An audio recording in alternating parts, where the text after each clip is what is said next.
তোমাদের এখন class 11-এর first semester পরীক্ষা চলছে। তো সেই পরীক্ষাতে বায়োলজি পরীক্ষা 28 তারিখে যে বায়োলজি পরীক্ষা, তার জন্য মাইটোকন্ড্রিয়া কিন্তু অত্যন্ত গুরুত্বপূর্ণ একটা পার্ট। আমরা আজকে 3 মিনিটের মধ্যে মাইটোকন্ড্রিয়ার ওয়ান শট একটা দেখে নেবো যে মাইটোকন্ড্রিয়া থেকে কী কী প্রশ্ন আসতে পারে, তো সেগুলোর ইনফরমেশান। দেখো, মাইটোকন্ড্রিয়ার একটা ফিগার আমরা আঁকছি। তো এই ফিগার বেসড কোশ্চেন কিন্তু তোমরা পেতে পারো, কারণ তোমাদের যে এমসিকিউ প্যাটার্ন সেখানে কিন্তু ফিগার বেসড কোশ্চেন আছে। তোমরা দেখতেই পাচ্ছ একটা মাইটোকন্ড্রিয়া আঁকা হচ্ছে। তো এই মাইটোকন্ড্রিয়া এরকম শর্টকাটে আঁকতে গেলে তোমরা কিন্তু ভিডিও দেখে তোমাদের খাতায় রিভিশনের জন্য এরকমভাবে মাইটোকন্ড্রিয়া এঁকে নিতে পারো। এটা মাইটোকন্ড্রিয়া সবথেকে শর্টকাট একটা ফিগার। তো এই মাইটোকন্ড্রিয়া ফিগার আঁকা হয়ে যাওয়ার পর আমরা মাইটোকন্ড্রিয়ার গঠন দেখব, মাইটোকন্ড্রিয়ার কাজ দেখব, বা বলতে পারো এটা আমরা মাইটোকন্ড্রিয়ার গঠন দেখে নিচ্ছি, মাইটোকন্ড্রিয়ার সংজ্ঞা বাকি আছে, মাইটোকন্ড্রিয়ার কাজ বাকি আছে। তো এইভাবে এঁকে নেওয়ার পর মাইটোকন্ড্রিয়ার কী করতে হবে, মাইটোকন্ড্রিয়ার কিন্তু লেভেলিং করতে হবে।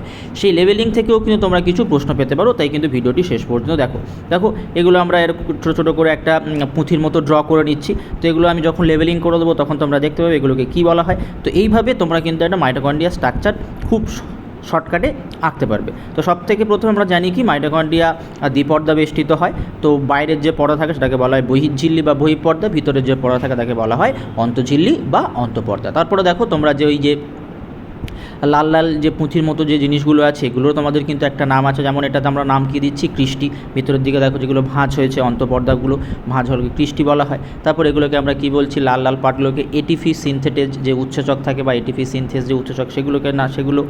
তারপরে যদি আমরা দেখিনি, দেখো ভিতরের যে সাদা অংশটাকে বলা হচ্ছে ম্যাট্রিক্স, এবং এই যে কালো মতো একটা পার্ট আমরা এঁকেছি এটাকে বলা হচ্ছে ডিএনএ। মাইটোকন্ড্রিয়ার কিন্তু নিজস্ব ডিএনএ থাকে, আর এগুলো হচ্ছে রাইবোজোম থাকে। ঠিক আছে, মাইটোকন্ড্রিয়ার কাছে রাইবোজোম থাকে, এগুলো মাইটোকন্ড্রিয়াল রাইবোজোম বলা হয়। তো এই হচ্ছে একটা মাইটোকন্ড্রিয়া স্ট্রাকচার। দেখো একটা সেটেড পার্ট করে দিলাম।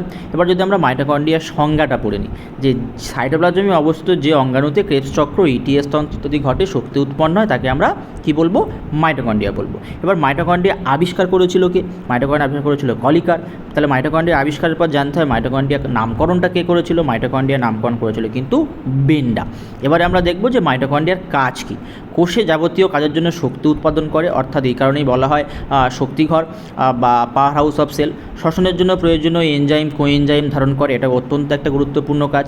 ক্রেবস চক্র ইলেকট্রন ট্রান্সপোর্ট সিস্টেম সম্পন্ন করা, নিজস্ব ডিএনএ ও আরএনএ উৎপন্ন করা, বংশগতিতে ভূমিকা রাখা।